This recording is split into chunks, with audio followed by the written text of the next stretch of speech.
top 5 shaders for MCPE 1.19, starting off with the Oceanic Shaders. When you load into the shaders, you will immediately notice that we get way more saturated and way more brighter colors. If we go to the water over here, you'll notice how we get this really sick animation, and here's how things do look like when we are underwater. In addition to that, we have photorealistic clouds over here, which add a amazing element of realism to the shader over here. For example, we have a realistic sun. Here's how the sunset does look like. We have some of the best sunsets ever. It is honestly super duper gorgeous, and there's even some slight water reflections as well. That's how you know this shader is goated. Next up, we have the owl shader. When you load into the owl shader, you will immediately notice how we do get way more brighter colors and far more vibrant lighting. What makes this shader really cool is a sick water animation over here. As you can tell, we have photorealistic like water patterns that actually do move around. As you could expect, we also do have this really sick fog effect, which I absolutely love. And yet again, we get photorealistic clouds over here, which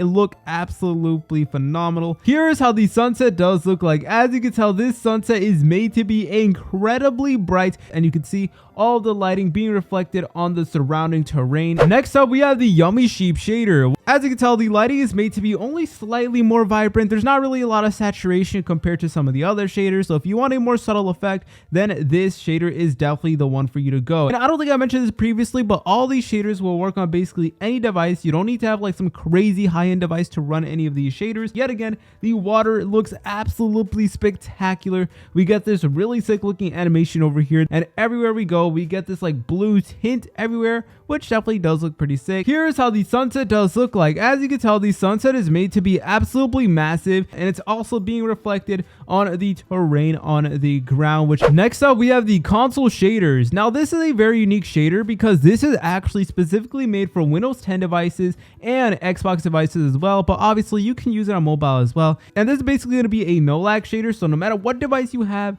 you should be able to run it pretty smoothly. We do have slightly more brighter textures, just at the very slightest, and you know, slightly more darker and defined shadows as well. Here is how the sunset does look like, and I'm gonna be honest, the sky genuinely looks super duper fantastic. The sky is honestly like kind of carrying this shader a little bit if you ask me, and it genuinely just looks good. Next up, we have the fancy shader. When you load into the fancy shader, you'll immediately notice how we do get way more brighter and more saturated lighting everywhere we do go. And as the name suggests, it definitely does make things a bit more fancy in my opinion. Here's how the water does look like. The water does look pretty normal, and we do get some slight realistic looking clouds over here. Here is how the sunset does look like. As you can tell, the sunset is made to be more subtle, but it's still there, and it's still made to be incredibly realistic, and you can see that it's actually, you know, being reflected on the surrounding terrain. And see you later, French fries.